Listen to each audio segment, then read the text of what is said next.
This is Valley News Live at noon. Today, the Fargo-Moorhead community is laying to rest a longtime leader of local law. The funeral for former Clay County Sheriff is underway right now at MSUM. That's where we find the Valley Today's Jillian Trudeau from outside the service. Good afternoon, Jillian.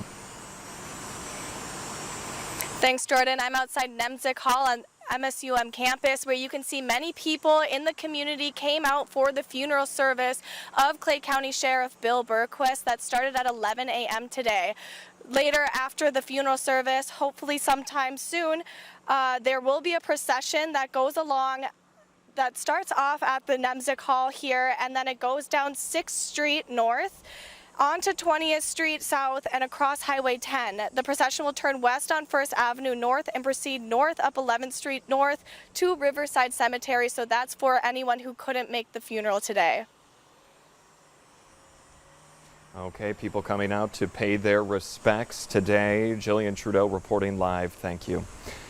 We now want to get a check of our weather. Here is a live look outside. This is our sky cam right now in Devil's Lake.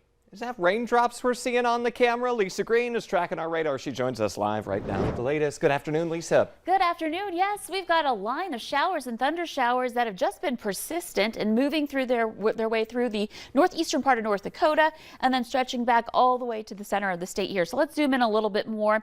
We've got some areas where it's just some good old rain coming down here in Pembina County. A couple of lightning bolts north of the border there. And then western parts of Walsh County getting some lightning with the thunderstorm moving through. And here's the town of Devil's Lake. We just had the rain and thunder move through. It's now continuing along Highway 2 there toward places like Michigan here shortly. And New Rockford, thunderstorm moving in right now. And then there's more to the west. So if you're in the Carrington area, eventually this will be coming your way as well. So we're watching that rain and thunder making its way through. It's moving into more stable air, but it's still holding together a little bit here. Right now, again, a live view in Devil's Lake where the storm has passed. We're looking at 67 degrees there, still a couple of raindrops coming down. It's 74 in Fargo, 79 in Grand Forks. And in your planner for today, let's take a look at what we can expect for Fargo. We'll see temperatures into the 70s to around 80 degrees. It's not until late tonight that our chances for storms will be ramping up, and that'll be the case for a lot of places. And we're looking at a marginal risk for some severe weather for some parts of the valley. And hail, damaging wind gusts, all are possible here with this latest round. So I'll have the details on timing, how much rain we can expect to see, all of that coming up in just a couple of minutes. Okay, we'll check back in. Lisa, thank you. New at noon, a foster parent in Monoman County is facing multiple charges after court documents say she abused the children in her care. 49-year-old Sheila Clark is charged with second-degree assault, maltreatment of a minor, child endangerment, and domestic violence. Court documents say Sheila would send the foster children to sleep in the same bed with her biological son, and then her biological son would sexually assault the kids. That son, Wyatt Clark, is already facing charges. Documents also say that Sheila sent the children outside in December as punishment without shoes, socks, or a coat. Sheila is not yet in custody. State Representative Rick Becker, who narrowly lost the Republican endorsement for the U.S. Senate, says he plans to run as an independent for the seat held by John Hoeven. Becker said that he would start gathering the 1,000 signatures he needs by September 6 to get on the ballot. If he gathers enough signatures in November, he will then face Hoeven and Democrat Katrina Christensen, a political newcomer and a University of Jamestown engineering professor. There is a new concern about security on Capitol Hill after a Delaware man crashed his car into a barricade and then opened fire early Sunday morning before killing himself. No one else was hurt. Scott McFarland has the latest from near the scene of the crash.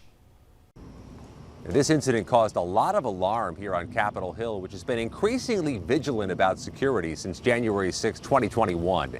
At this intersection before dawn yesterday, police say 29-year-old Richard York of Delaware crashed his car into a barricade. The car caught fire, and they say York pulled out a gun and started pulling the trigger. The burned out remnants of his car were the final scene here yesterday, the final images from this scene yesterday. The police say the initial gunfire didn't hit or hurt anyone, but the police chief says when his officers approached York, York then shot and killed himself. Police say at this point it doesn't appear York was targeting members of Congress who aren't here right now. They're home for the August recess. But this nevertheless happened at a particularly tense moment for the Capitol, for the police, for the community, because it was just last April.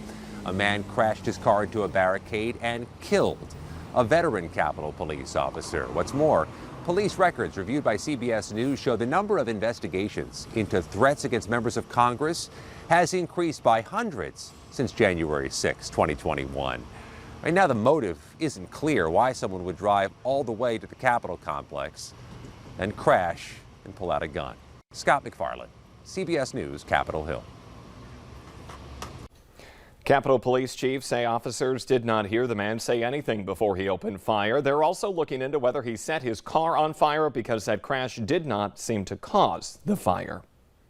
In our consumer alert this afternoon, open up your pantry. If you have some King's Hawaiians products, you might need to throw them out. The company is recalling pretzel slider buns, pretzel hamburger buns, and pretzel bites. It's a voluntary decision, but the company says it just wants to be extra careful after one of the ingredients used in the pretzel products was recalled by another company. There haven't been any reports of the products getting anyone sick, but the company says throw the buns or those bites away just to be safe. Coming up here at noon, war fallout. We are looking at how Afghanistan is faring 1 year after U.S. troops pulled out. Plus, we're tracking the possibility of storms happening right now for some folks, later on today for others. Lisa Green is at full forecast in just 2 minutes.